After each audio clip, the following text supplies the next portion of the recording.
नमस्कार दोस्तों स्पाईवेयर के ज़माने में भी हम लोग सकारात्मक बातों पर ज़्यादा ध्यान दे लें तो अच्छा लगता है।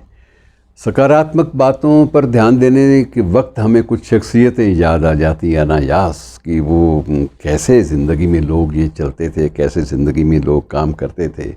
ये बात एक बड़ी विचित्र लगती है। मुझे याद है कि एक बार संसद की सीढ़ियों से रामधारी सिंह दिनकर, राष्ट्र कवि रामधारी सिंह दिनकर, होंकार वाले और कुरुक्षेत्र वाले रामधारी सिंह दिनकर, रश्मि रथी वाले रामधारी सिंह दिनकर सीढ़ियों से संसद की बाहर निकलकर सीढ़ियों से नीचे उतर रहे थे, तो साथ ही उनके पंडित नेहरू साथ साथ उतर रहे थे। पंडित नेहरू की वो पीछे हो गए स्वयं दिनकर कि आफ्टर ऑल एक वरिष्ठ आदमी प्रधानमंत्री देश का आगे जा रहा है तो मुझे थोड़ा सा उनसे पीछे रहना ज़्यादा अच्छा है। सीढ़ियाँ उतरते उतरते पंडित नेहरू के कदम लड़खड़ा गए। सीढ़ियों पे कई बार बड़े बड़े लोग भी, ध्यान कहीं और होता है तो उस वक्त हो जाता है, और दिनकर ने लपक कर उनको संभाल लिया। तो नेचुरली स्वाभाविक था कि पंडित नेहरू ने धन्यवाद किया, तो दिनकर जी का कहना था कि शुक्रिया की कोई ज़रूरत नहीं है, मैं तो ये मानता हूँ कि जब जब हमारे देश में राजनीति लड़खड़ाएगी साहित्य उसे संभाल लेगा। तो एक प्रकार से उन्होंने एक कटाक्ष के साथ साथ एक बात बड़ी अच्छी भी कह दी, प्रासंगिक बात भी कह दी, और एक विट का परिचय दिया कि जब जब राजनीति लड़खड़ाएगी साहित्य उसे संभाल लेगा, और ये दायित्व बनता है मेरा कि मैं आपको संभालूं। तो ये एक सुखद बात थी। लेकिन ये लोग, बड़े लोग कैसे बड़ी बड़ी बातें करते थे, आप अंदाज़ा लगाइए कि दिनकर सत्ता के खिलाफ सदा रहे। स्वाधीनता संग्राम के दिनों में भी उनका यही हाल था, और बीच में एक वक्त ऐसा भी आया जब वो नौकरी करते थे, तो उस नौकरी में उन्होंने एक अपनी काव्य पुस्तिका जो थी वो प्रकाशित करवाई, और उसका धूम मची, उसकी बहुत धूम मची, और उसको जगह जगह लोगों ने कोट किया। जैसे दिनकर की आज भी कविताएं जो हैं कोट होती हैं कि सिंहासन खाली करो कि जनता आती है। तो ये पूरे समर्पित लोग थे। उस वक्त अंग्रेज़ सरकार की ओर से और तो कुछ मिला नहीं उनको। उन्होंने यही एतराज़ किया कि आपने बिना पूर्व अनुमति के ये पुस्तक कैसे छपवाई, और इसी आरोप को लेकर अन्य बहुत सारे आरोप गढ़े गए कि आपने 1 साल पहले भी पुस्तक छपवाई थी, उसकी भी अनुमति नहीं ली। और ऐसे आरोपों की झड़ी में दिनकर का 22 बार अपने पद से तबादला हुआ, और हर बार यही था कि आक्षेप यही था कि कभी तो यह है कि बिना अनुमति के आपने कविता लिखी, कभी ये था कि बिना अनुमति के आपने कविता छपवा ली, और कहीं कुछ और। तो ये सिलसिला लगातार चलता रहा। लेकिन कुछ एक शख्सियतें ऐसी खूबसूरत होती हैं कि कभी वो समझौते की ज़िंदगी बसर नहीं करते। पंडित नेहरू से उनके गहरे संबंध थे, इसमें कोई संदेह नहीं। सरसरी तौर पे संसद के गलियारे में दोनों अक्सर मिल जाया करते थे। तो एक दिन पंडित जी ने पूछ लिया, दिनकर क्या लिख रहे हो? वही इन दिनों में सरसरी बातचीत होती है। तो दिनकर जी ने कहा कि इन दिनों मैं एक पुस्तक लिख रहा हूँ, संस्कृति के 4 अध्याय, जो बड़ी चर्चित पुस्तक उनकी आज भी रही है, और आज भी उसकी जो चर्चा है जगह जगह होती है। और एक अवसर पर तो कुछ वर्ष पूर्व वर्तमान सरकार ने ही संस्कृति के 4 अध्याय की एक प्रकार से एक उसकी सृजन तिथि मनाई थी विशेष रूप से, कि जिस दिन ये ग्रंथ पहली बार प्रकाश में आया था उस दिन को भी महिमा मंडित करके विशेष रूप से मनाया गया। इतनी महत्वपूर्ण पुस्तक थी। तो दिनकर ने बताया पंडित जी कि मैं वो पुस्तक लिख रहा हूँ इन दिनों में, अंतिम चरण में है, और उसके बाद फिर अगली पुस्तक की बारी आ जाएगी। मेरा काम तो ये है कि मुझे लिखना है। तो पंडित जी ने कहा कभी दिखाओगे भी? क्या नहीं। उन्होंने कहा मेरे पास पुलिंदा मेरे झोले में ही रहता है हमेशा, लेकिन दे देता हूँ, लेकिन ये कृपा करना कि ये 1 आध दिन में मुझे लौटा दीजिएगा, मैंने इसकी करेक्शंस भी लगानी है। तो पंडित जी ने कहा 1 दिन तो नहीं, मुझे 2 दिन ज़रूर दे दो, कि मुझे कई बार फाइलें भी निपटानी होती हैं, और मैं नहीं चाहता कि फ़ाइलों के बीच में इसको सरसरी नज़र से देखूं। दिनकर लिखे और उसको गंभीरता से ना लिया जाए तो बात बनती नहीं है। और 48 घंटे के बाद पंडित जी ने कहा कि यार तुमने मुझे बहुत जगाया, मैं तुम्हारी पुस्तक पढ़ने के लिए पहले ही नींद कम आती थी, अब 6 घंटे 8 घंटे और डिस्टर्ब हुआ इन 48 घंटों में। लेकिन पढ़ने के बाद मेरे मन में लालच आ गया।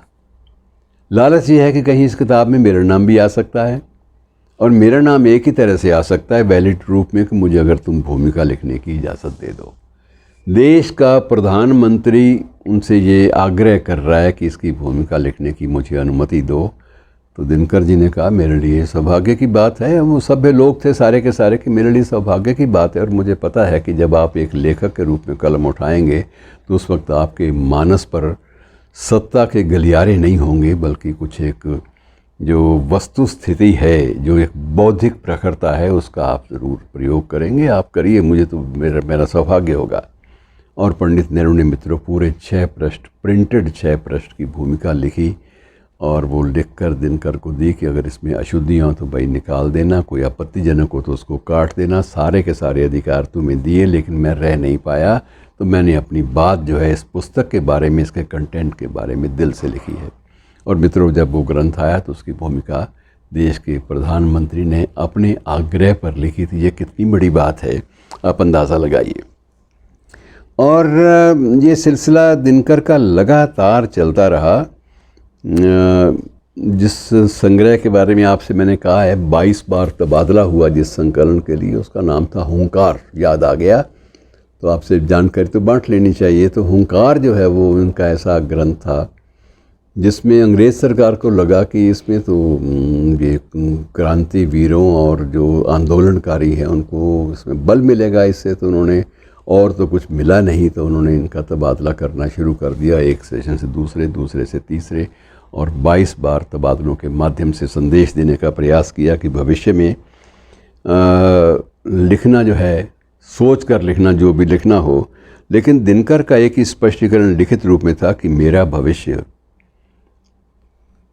इस नौकरी में नहीं है, मेरा भविष्य साहित्य में है, और इजाज़त लेकर लिखने से बेहतर है कि मैं या तो लिखना छोड़ दूं, या जिस तंत्र में मुझे इजाज़त लेनी पड़े मैं वो तंत्र छोड़ दूं।